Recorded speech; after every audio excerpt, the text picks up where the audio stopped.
예수 믿는 사람도 육체를 가지고 삽니다. 그래서 세상 사람처럼 긍정적인 마인드, 긍정적인 사고를 가지는 것은 좋습니다. 그러나 하나님은 믿는 사람들에게 주신 특별한 선물이 있습니다. 바로 믿음으로 말할 수 있는 특권입니다. 그렇지만 너무나 많은 신앙인들이 이 긍정적인 사고, 이 마인드에 머물러 있어요. 예수를 믿으면서 이 긍정적인 사고, 긍정적인 마인드에 머물러 있기 때문에 예수를 믿으면서도 윤리적인 신앙인, 도덕적인 신앙인에 머무는 경우가 많습니다. 믿음으로 말하는 것은 하나님과 함께 만들어가는 삶을 말합니다. 또 하나님은 믿는 사람들과 함께 삶을 만들어 가길 원하시는 거예요. 그래서 믿음으로 말한다는 것은 내가 내 인생을 만들어 가는 게 아니라 나와 동행하시는 하나님이 나와 함께 삶을 만들어 가는 것이고, 또 하나님은 그런 사람을 기뻐합니다. 성경에 나오는 많은 인물들 가운데서 이렇게 하나님과 함께 자신의 삶을 만들어 갔던 대표적인 인물이 바로 야곱이라는 사람입니다. 이 야곱의 생애는 우리가 딱 한마디로 표현하면 믿음으로 말하면서 살아간 사람, 또 다른 표현으로 쓰면 하나님과 함께 자신의 앞날, 자신의 삶을 창조해 나간 사람, 만들어 나간 사람이다, 이렇게 말할 수 있습니다. 야곱이란 이름은 사실 좋은 이름은 아니죠. 발 뒤꿈치 잡는 자죠. 이런 발 뒤꿈치를 잡는다는 것은 누가 나보다 앞에 가면, 누가 나보다 잘하면 그걸 참을 수 없는 사람이에요.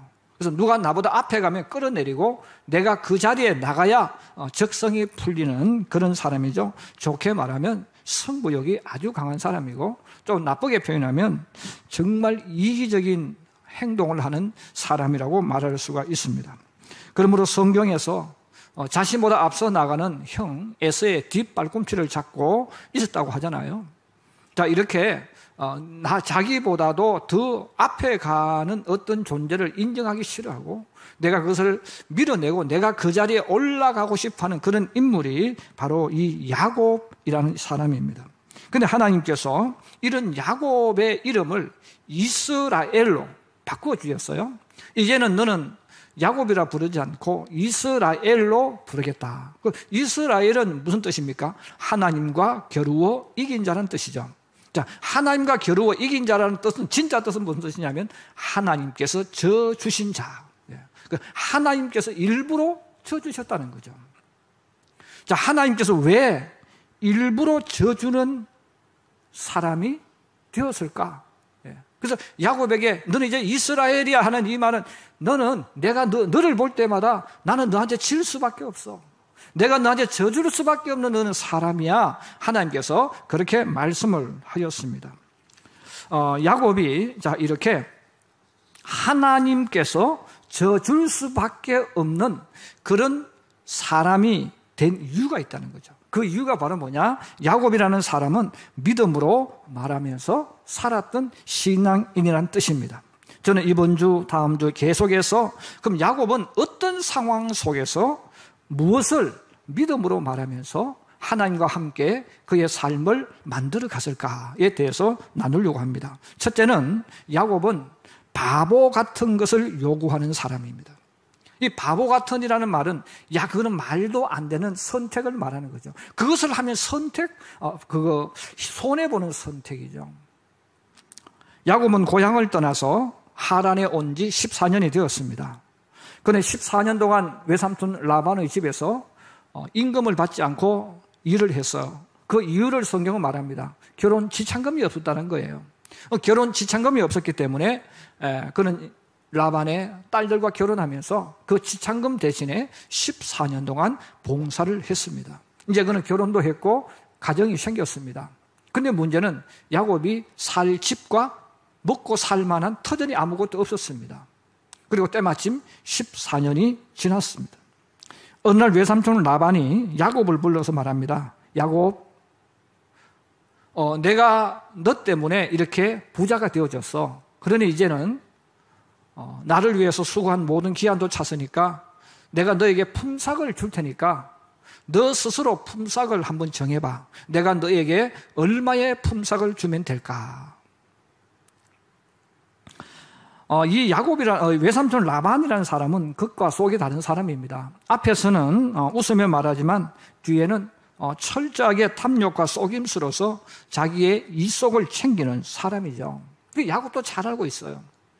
자, 근데 그 외삼촌 라반이 그런 제안을 할 때 야곱이 외삼촌 라반에게 조용하게 말합니다. 외삼촌, 내가 외삼촌 댁에 온 이후로 내가 그동안 어떻게 외삼촌을 섬겼는지 잘 아시죠? 또 내가 외삼촌 댁에 왔을 때 외삼촌은 아무것도 가진 것이 없었습니다. 양떼가 있었지만 양떼가 조금밖에 없었습니다. 근데 내가 온 이후로 하나님께서 내게 복을 주셔서 외삼촌이 부자 되게 만들어 주셨습니다. 이제 저도 결혼해서 가정을 가지고 있고 또 앞으로 먹고 살아야 되기 때문에 제가 외삼촌에게 받고 싶은 품삯은 검은 양, 아롱진 양, 점 있는 양들을 내게 주십시오. 나는 그것을 품삯으로 받겠습니다. 오늘 내가 외삼촌 양떼들에게 가서 오늘부터 외삼촌에게 있는 그 모든 검은 양, 아롱진 양, 또 그 점이 있는 이런 모든 양들이 태어나면 그것을 내 품삯으로 주세요 하고 이야기를 합니다. 그 말을 듣고 라반은 너무 기쁘습니다. 왜냐하면 라반의 양떼는 다 흰 양털을 가진 양들이에요. 그리고 어쩌다가 기적적으로 검은 양이 생겨날 수도 있고 또 점 있고 아롱진 양이 생기는 거죠. 근데 그런 양들은 너무 소수라는 거죠. 그럼 품삯이라고 말할 수 없는 어떻게 하다 몇 마리 있는 그 정도의 것이니까 그 야곱의 말을 듣고 이 라반은 너무 기뻐서 혼자 속으로 그렇게 말하는 거죠. 아이고 저 바보 같은 놈, 좀 품삯을 많이 요구하지. 아니 저런 품삯도 되지 않는 저런 몇 마리 양들을, 또 태어나지도 않는 저런 양들을 요구하더니 야, 나는 대박이다. 나는 이제 앞으로 더 큰 부자가 될 거야. 라반은 웃으면서 그런 생각을 했다는 겁니다. 여러분, 야곱은 하란에 오기도 전에 아버지 집에서 이미 양을 친 사람입니다. 할아버지 아브라함부터 아버지 이삭 계속해서 가축업 이 양을 친 사람들이죠. 그래서 어렸을 때부터 야곱은 양을 친 사람입니다. 특히 하란에 와서는 이른 아침부터 저녁까지 14년 동안 양을 쳤어요. 그러면 그 인근에서 야곱만큼 양에 대한 전문가가 없습니다. 야곱만큼 능숙하게 이 목동의 일을 하는 사람이 없는 거죠. 자, 그런데 이런 누구보다도 최고의 전문가인 이 야곱이 왜 흰 양 털을 가지고 있는 양을 요구하지 않고 태어나지도 않는 그런 점 있는 양, 검은 양, 아롱진 양, 이런 양들을 왜 선택했을까? 바로 그것은 하나님께서 그것을 선택하라고 말씀했기 때문입니다. 만약에 하나님께서 그런 양을 선택하라고 하지 않았다면 야곱도 그런 선택을 하지 않겠죠. 왜? 그건 말도 안 되는 손해거든요. 근데 어느 날 하나님께서 야곱에게 꿈을 꾸게 하셨는데 그 꿈을 보여주셨는데 이 들에 양떼가 가득합니다. 하얀 털을 가지고 있는 이 양떼가 가득한데 갑자기 검은 순양이 나타나가지고 건강하고 튼실한 이 흰 양들에게 교배를 하는 거예요. 그러면서 태어나는데 점 있는 것, 검은 것, 아롱진 것들만 태어나는 거예요. 그때 하나님의 사자의 소리가 들려왔어요. 야곱아. 야곱이 말합니다. 꿈속에서 내가 여기 있습니다. 야곱아, 너 눈을 들어서 저 양들을 바라봐라. 너의 눈에는 전부 하얀 양털같이, 모든 양들이 하얀 양들같이. 그런데 검은 순양이 나타나서 저들에게 교배를 함으로 인해서 아름지고 점 있고 검은 양떼들이 많이 나타날 거야. 환상을 보여준 거예요. 꿈에서. 자, 그래서 야곱은 자기의 경험상 하얀 양들만 있고 쑥놈도 하얀 양이라면 하얀 양이 태어나는 거예요. 누구보다 잘 알겠죠. 그럼에도 불구하고 하나님이 그에게 보여주셨고 하나님께서 야곱에게 말씀하신 거예요. 너는 검은 것 선택해. 아롱진 것 선택해. 점 있는 것 선택해. 하나님, 그건 너무 숫자가 적은데요? 그게 중요한 게 아니야. 검은 순양이 남아서 그거 하지 않느냐. 그래서 야곱은 하나님 말씀대로 외삼촌 라반에게 그렇게 요구했던 거예요. 외삼촌, 저는 점 있는 양 주세요. 아롱진 양 주세요. 검은 양 있으면 저에게 주세요. 그 말을 들었을 때 라반이 너무 기뻐서 바보라고 말했지만, 여러분, 앞으로 바보가 누가 될지는 시간이 지나면 알 수 있지 않겠습니까? 바로 야곱이 그 선택을 할 수밖에 없었던 것은 하나님이 그렇게 말씀하셨거든요. 야곱은 그것을 믿었다는 거예요. 그것을 믿었기 때문에 지금까지 경험상, 또 지금까지 자기가 양을 치면서 알고 있는 모든 지식상 절대로 검은 양은 태어나지 않습니다. 아롱진 양도 태어나지 않습니다. 신양과 신양이 교배했기 때문에 신양이 태어날 거예요. 그럼에도 불구하고 외삼촌, 검은 양, 아롱진 양, 흠 있는 양을 주세요. 이렇게 선택을 했습니다. 여러분, 근데 결론은 어떻게 되었습니까? 수십 년 동안 양떼를 쳐온 야곱이 생각해도 이해되지 않는 놀라운 일들이 일어나기 시작합니다. 분명히 하얀 양들로 가득 찼습니다. 그런데 태어나는데 어느 순간부터 검은 양들이 태어나기 시작하는 거예요. 점 있는 양들이, 아롱진 양들이 태어나기 시작합니다. 성경은 좀 더 재미있는 표현을 우리에게 알려줍니다. 창세기 30장 37절에서 39절에 보면 야곱이 버드나무, 살구나무, 신풍나무, 이 푸른 나무를 가져다가 껍질을 벗겨서 껍질을 벗긴 그 나무를 물가에다가 이렇게, 우리를 말하면 이 삼각대를 만드는 거죠. 그 밑으로 양이 지나가게 하는 거예요. 그렇게 했다는 거죠. 자, 그렇게 했는데 새끼를 베는 양들이 그 밑을 지나가면서 얼룩한 것, 점 있고 아름다운 것을 낳았더라, 이렇게 말해요. 여러분, 이것은 살구나무 껍질을 벗긴 그 밑을 통과한다고 해서 그렇게 태어나지 않는, 야곱이 이미 알고 있어요. 그럼 이 말을 우리에게 해주는 이유는 뭡니까? 하나님이 만드신 표적과 기적을 이야기해 주는 거예요. 여러분, 야곱이 그걸 모르겠어요? 알고 있죠. 자, 그럼에도 불구하고 야곱이 그렇게 하는 이유는 하나님 말씀대로 하면 말도 안 되는 거예요. 그런데 하나님 말씀대로 하면 되어진다는 거예요. 그 야곱이 하나님 말씀에 의지해서 진짜 나무를 그렇게 해가지고 그 밑을 통과하게 했는데 건강하고 튼실한 새끼를 낳는데 다 점 있고 아롱진 것들이 태어났다는 거예요. 1년이 지나고 3년이 지나고 5년이 지나면서 바로 역전이 일어난 거죠. 야곱이 약물을 투여한 것도 아니고 남의 집 검은 순양을 데리고 와서 교배를 하게 한 것도 아닙니다. 또 야곱의 주변에는 욕심장이 외삼촌 라반이 매의 눈으로 보고 있습니다. 야곱의 라반의 자식들도 보고 있습니다. 목동들도 보고 있죠. 저 야곱이 혹시 자기가 더 많은 풍삭을 가져가기 위해서 이상한 짓을 하지 않을까 해서 매의 눈으로 지켜보고 있는 거죠. 그런데 야곱은 똑같은 모습으로 양을 칩니다. 그는 약물을 투여하지도 않고 남의 집 검은 순양을 가지고 오지 않았죠. 그럼에도 불구하고 말도 안 되게 검은 양들이 태어나고 점 있는 양이 태어나고 아론진 양들이 태어났다는 거죠. 야곱이 5년이 지나고 더 몇 년이 지나 거부가 되어졌대. 거부였던 라반보다 더 많은 양들이 태어났다는 거죠. 여러분, 야곱이 거부가 된 것은 하나님 말씀대로 한 것뿐입니다. 야곱이 눈앞에 손해가 날 것을 뻔히 알면서도 하나님 말씀하신 그대로 말했고 선택했을 때 바로 하나님의 역사가 일어나는 거예요.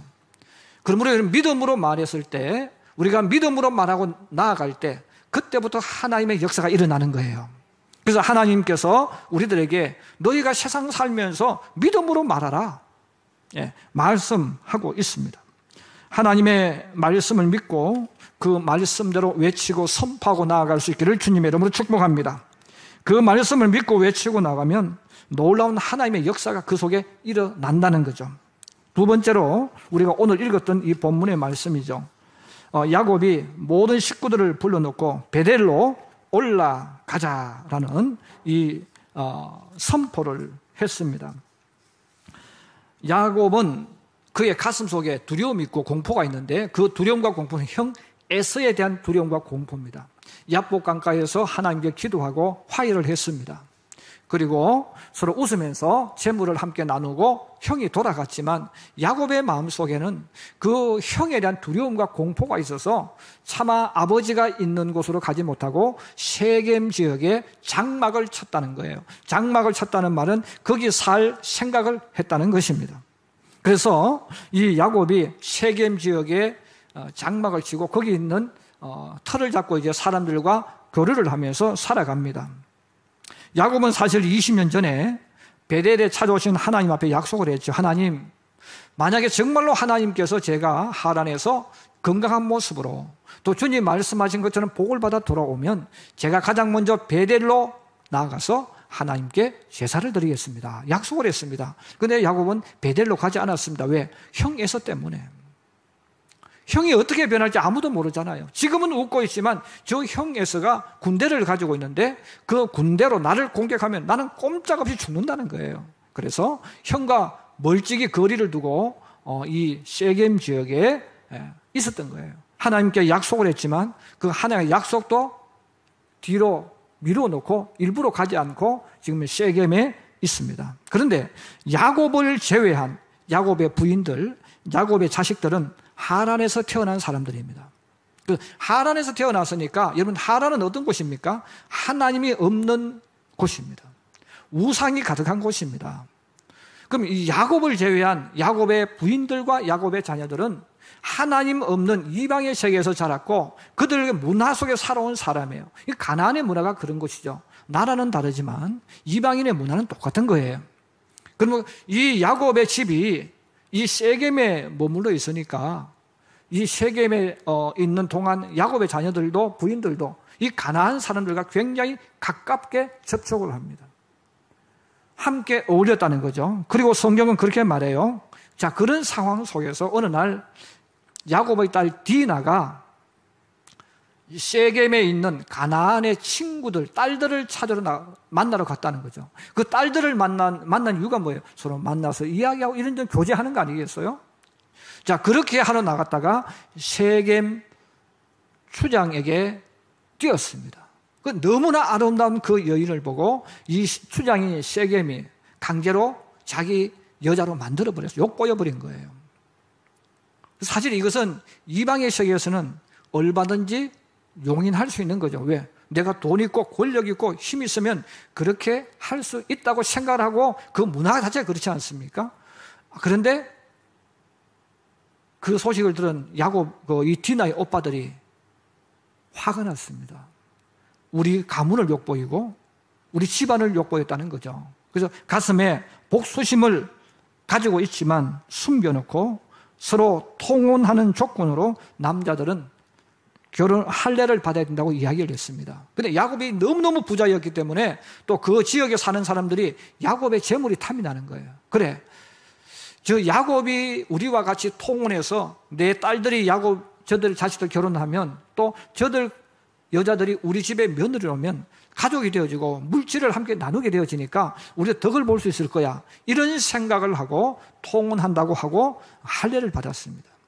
근데 할례를 받고 나서 가장 고통스러울 때에 야곱의 둘째 아들, 셋째 아들 시므온과 레위가 칼을 가슴에 숨겨서 마을로 들어갔습니다. 이런 마을로 들어갔을 때 오늘날 예를 들어서 우리가 뭐 어떤 마을에 들어갔다, 이런 그런 큰 마을을 생각하시면 안 돼요.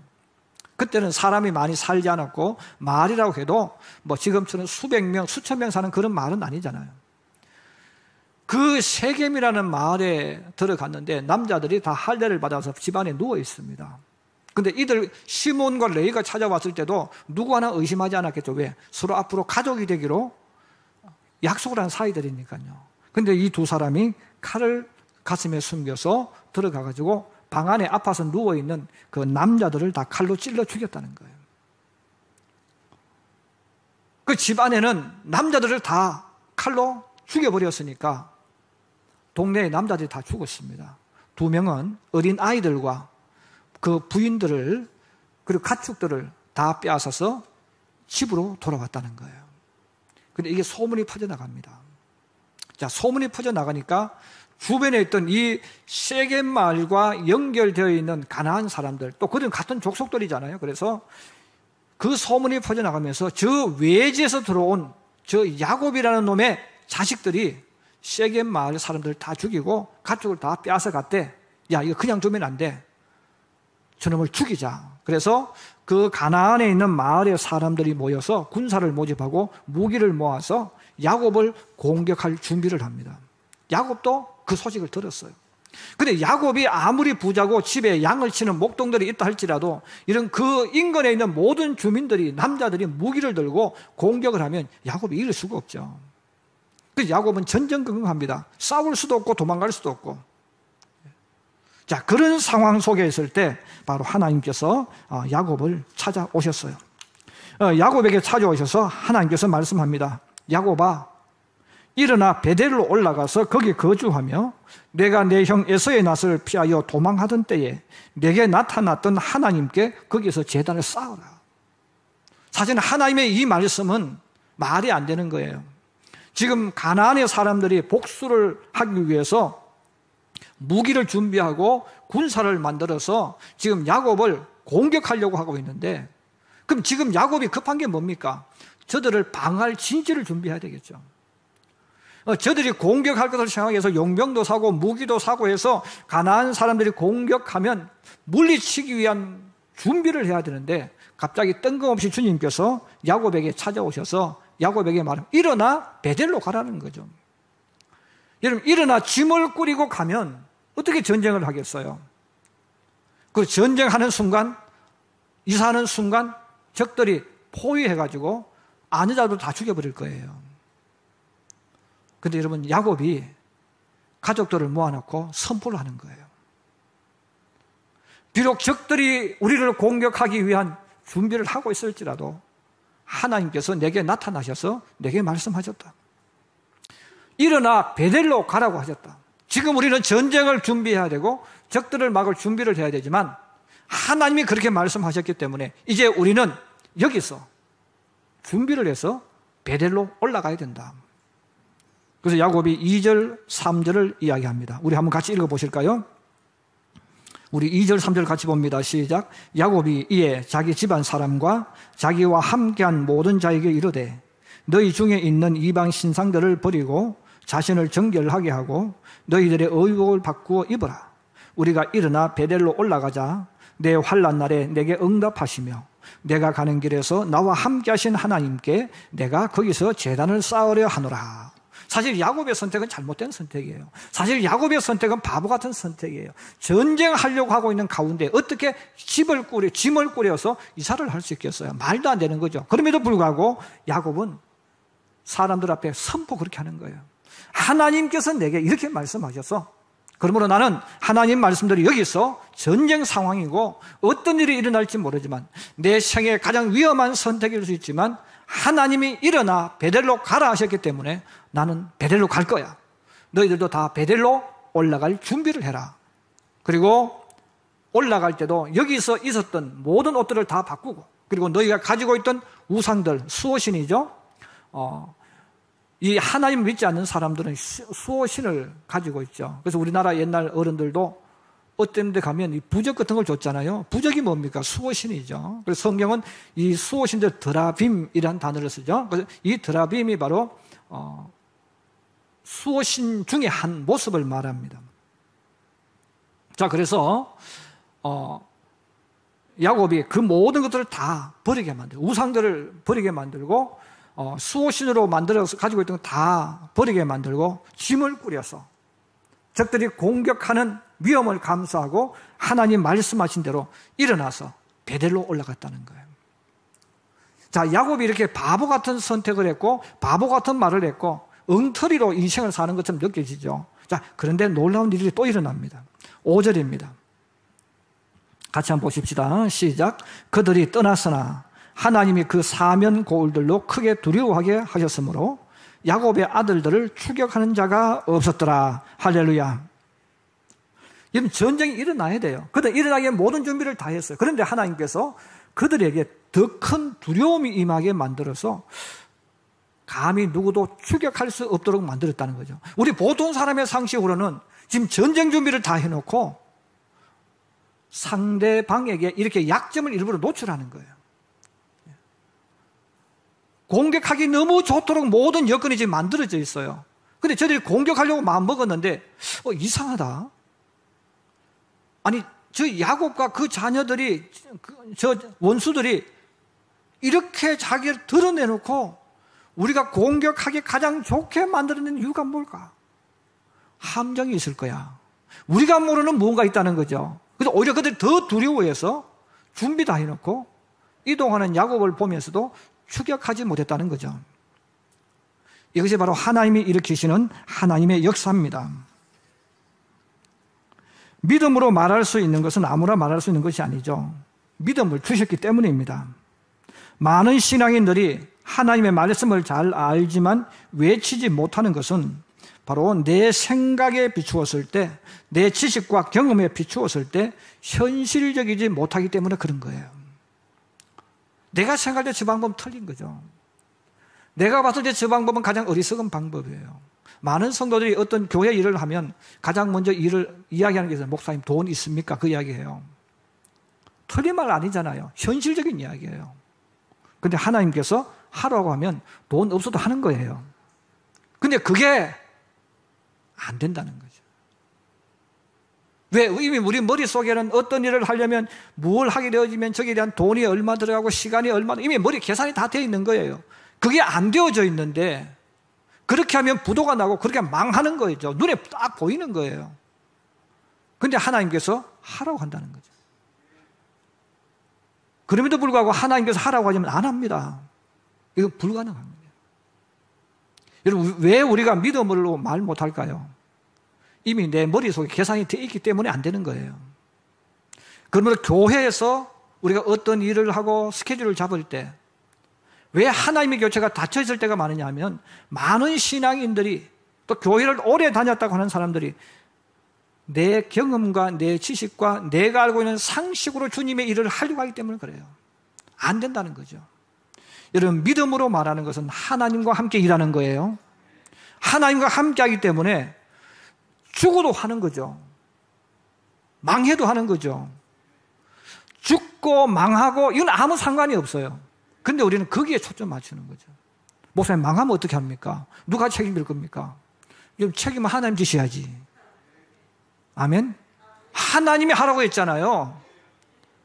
하나님이 하라고 했는데 우리는 그 말을 한 사람에게 책임지라는 거예요. 근데 그 말은 자기가 한 게 아니에요. 하나님이 하셨어. 근데 우리가 인간적으로는 그 말이 맞아요. 그래서 많은 사람들이 인간적인 생각을 하기 때문에 그 자리에 늘 머물러 있어요. 그래서 여러분, 하나님께서 주시는 이 말을 지식적으로 안다고 해서 내가 외치지 못해요. 믿음이 있어야 된다는 거죠. 근데 그 믿음은 주님이 주시는 겁니다. 또한 우리가 하지 못하는 것은 우리가 항상 쓰는 단어가 있죠. 만약에 안 되면. 그래서 여러분, 만약이라는 이 단어 참 좋은 단어일 수도 있어요. 빠져나갈 수 있는 단어지만 또 한편으로 보면 마귀의 말입니다. 여러분, 그러면 우리는 아무것도 못해요. 여러분, 차를 타고 어디 가야 되잖아요. 그런데 차를 타고 운전에 가면 안 돼요. 만약에 가면 사고 나면 어떻게 할 거예요? 그렇지 않습니까? 여러분, 회사 나가면 안 되는 거예요. 왜? 회사에 가다가 만약에 사고 나면 어떻게 할 거냐 이거죠. 우리 애들 학교 보내면 안 돼요. 만약에 어떤 일이 생기면 어떻게 할 겁니까? 자, 우리가 믿음의 길을 걸어갈 때 우리도 모르게 자꾸 쓰는 단어가 있어요. 만약에 안 되면. 예. 여러분, 우리가 살아가는 삶 속에 우리도 모르게 자꾸 믿음하고 반대되도록 자꾸 사단이 우리에게 계속 이야기하는 거죠. 근데 그 말이 틀린 말은 아니잖아요. 일어날 수가 있기 때문에 그러는 거죠. 근데 믿음의 사람은 거기에 초점 맞추는 게 아니죠. 되고 안 되고는 하나님께 있습니다. 그러므로 야곱이 그들이 만약에 공격하면이라고 했다면 야곱은 절대 떠나지 못합니다. 공격하든 하지 않든, 우리가 망하든 망하지 않든, 몰살을 당하든 몰살을 당하지 않든, 그게 중요한 게 아니죠. 하나님 말씀하셨어. 그리고 우리는 가야 돼. 그리고 야곱이 일어나서 믿음을 외칠 때 하나님이 역사하셨다는 거죠. 여러분, 우리가 예수 믿는 것은 내가 노력하고 내가 무언가를 개발해서 내 인생을 사는 게 아니라 하나님과 함께 계획하고 하나님과 함께 걸어가는 인생입니다. 많은 사람들이 자꾸 거짓말 많이 해요. 그게 뭐냐면 너의 인생 너의 힘으로 하라고 해요. 그 거짓말입니다. 우리는 세상 살아갈 때 내 힘으로 내 인생을 만드는 사람은 아무도 없습니다. 누군가의 도움, 돈의 힘, 권력의 힘, 친구의 힘, 학문의 힘, 무언가를 우린 빌어와가지고 내 것으로 만들어서 우리 인생을 걸어가는 것이지 내 힘으로 내 인생을 만드는 사람은 아무도 없어요. 그런데 우리는 그 말을 너무 많이 쓰고 있어요. 이런 믿음으로 말하는 것은 하나님과 함께 일하는 거예요. 하나님과 함께 만들어가는 삶이에요. 그러니까 하나님께서 야곱에게 이제 너는 야곱이 아니고 이스라엘, 하나님이 져주는 사람. 세상에서 부모가 져주는 유일한 대상은 자녀입니다. 근데 그 자녀라도 자녀가 지 마음대로 하면 안 져주죠. 아버지 마음을 기쁘게 하고 아버지가 원하는 그 길을 걸어가면 아버지가 일부러 져줘. 돈 달라고 하면 분명히 망할 줄 알면서 돈을 줘요. 예. 바로 오늘 하나님께서 이스라엘이라는 이름을 야곱에 주신 의미를 우리가 알아야 됩니다. 그리고 야곱이라는 사람 흠이 많죠. 인간적으로 부족해요. 근데 그건 아무 중요한 게 아니에요. 여러분, 사람들에게 착실하게 사는 사람, 정직하게 사는 사람 치고 잘 사는 사람 없습니다. 왜 그러냐면 자기 스스로 의롭고 자기 스스로 정직하게 산다고 착각하기 때문에 그래요. 이 땅에는 의인이 없어요. 그래서 우리는 사람의 눈으로 저 사람은 정직해, 저 사람은 착해, 저 사람은 나쁜 짓 안 해, 이렇게만 여기에 현혹되면 안 돼요. 내가 착하게 살고 싶어도 나도 남에게 상처 주고 나도 상처받으면서 이 땅을 살아갑니다. 다만 하나님을 믿기 때문에 좀 적게 하는 것 뿐이에요. 근데 그것이 우리 삶의 목적이 아니라는 거죠. 사랑하는 우리 성도 여러분, 내가 실수할 때도 있고 내가 부족할 때도 있고 또 내 허물로 누구에게 아픔을 줄 수 있습니다. 그러나 그게 중요한 게 아니에요. 주님께 믿음으로 말할 때 하나님이 일을 만들어 가심으로 그 부족함과 허물이 축복이 되어지고 내 나약함과 내 연약함이 복으로 나타나게 만드는 삶, 이게 중요하다는 거예요. 야곱이 그렇게 만들어 갔습니다. 그리고 야곱의 이 생애를 보면 참 부러워요. 나도 야곱처럼 하나님 믿고 싶어.